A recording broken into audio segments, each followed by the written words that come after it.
Hello everyone, good morning. Today we are going to start money and credit chapter of class 10, chapter 3, economics. Money in terms we can say as it is a medium of exchange from which we can see that coins or banknotes, and the third type of money exchange is of check system. Check is also a term as medium of exchange in the banking system.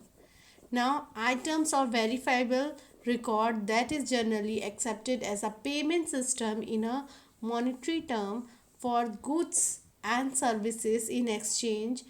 That term is related with the money. Now, and repayment of a debt in a particular country or a social or economical any context is there or is easily converted to such a forum that is known as monetary system. The main functions of monetary system are distinguished as over here. It is a medium of exchange. The money is a medium of exchange on the behalf of product or services.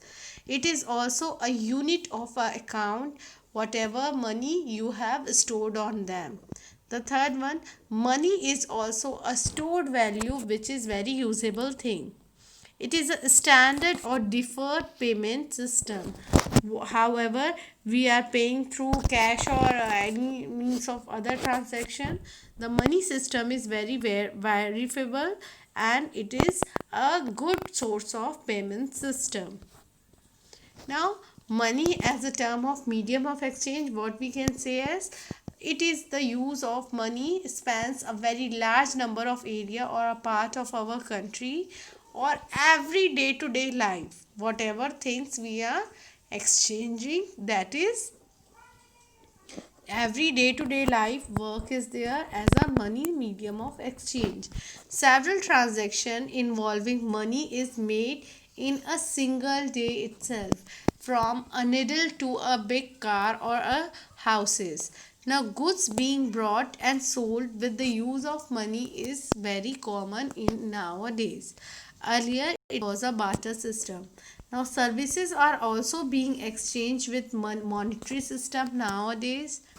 Goods were bought with a promise to pay money later, that is known as a loan type of matter.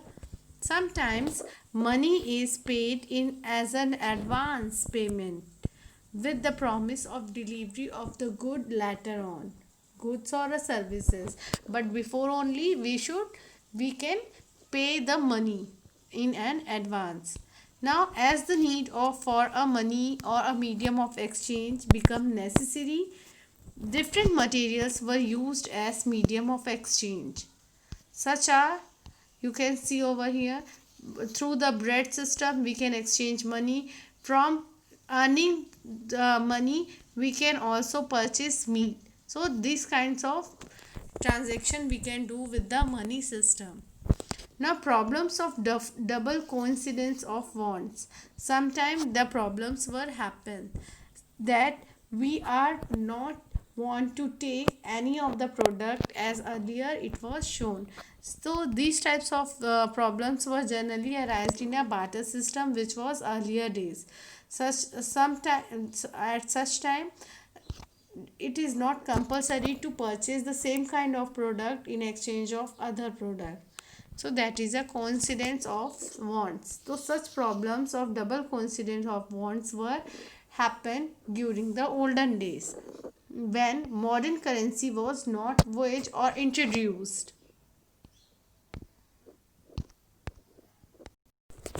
Now, such problems of double coincidence of wants were happened during the olden days when modern currency was not in voyage or represented as a peoples to buy their products or services on behalf of exchanging of these monetary system.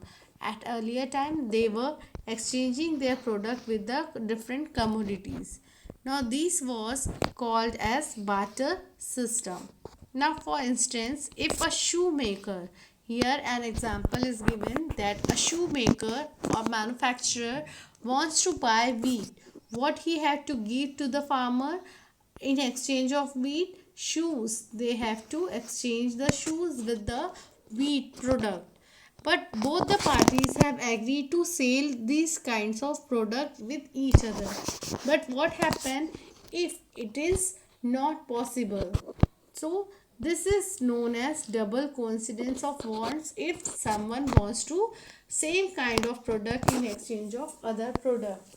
So that is your double coincidence, but it is not generally happen all the times. Now in barter system where goods are directly exchanged without the use of money or double coincidence of wants is an essential feature of a monetary exchange.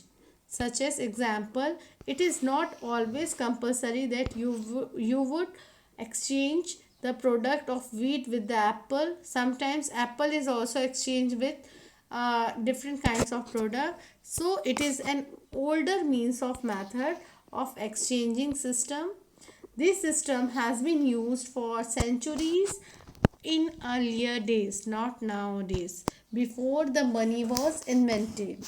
Now, people exchange their services and goods on the behalf of another as in return.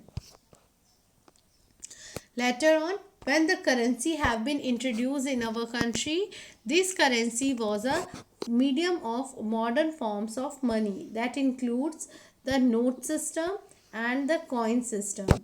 Now, modern currency is without its own use. In India, the Reserve Bank of India issues the currency note on behalf of central government.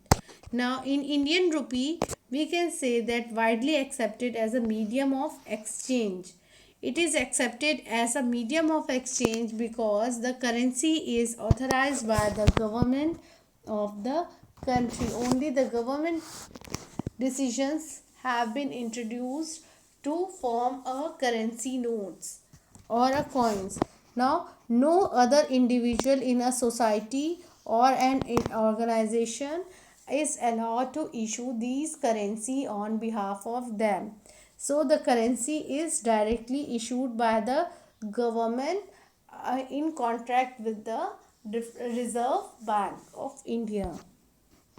Now different countries are having different currencies such as USA is having dollar, Britain is having pound, Canada is a Canadian dollar, Singapore is a Singapore dollar, and so on. China, Chinese yuan, Japan, Japanese yen, Australia, Australian dollar, Sri Lanka, Sri Lankan rupee. So there were different kinds of monetary system in different countries. Now deposits of money in bank. How can we deposit our money in the banking system? People need only some currency for their day-to-day life or day-to-day needs, not whole income or whole money they are having. They are not spending all the amount in a whole day. So they will only deposit few amount of their currency in a daily needs. Now people deposit their extra money with the bank by opening a bank account in the banks with their name.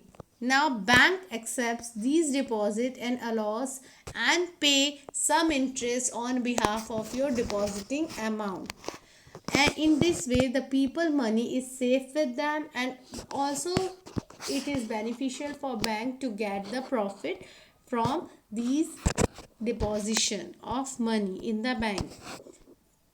The people can also withdraw some of the money in as they were required. When they were required, they can withdraw the money from the bank. Withdraw means to take out their own personal money from the bank itself.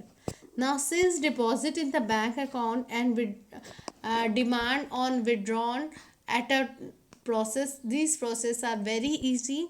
These deposits are known as demand deposit. We can easily deposit our money in bank, and also it is very easy to withdraw that money from the bank. This was our first topic of this chapter. Later on we will discuss on check system.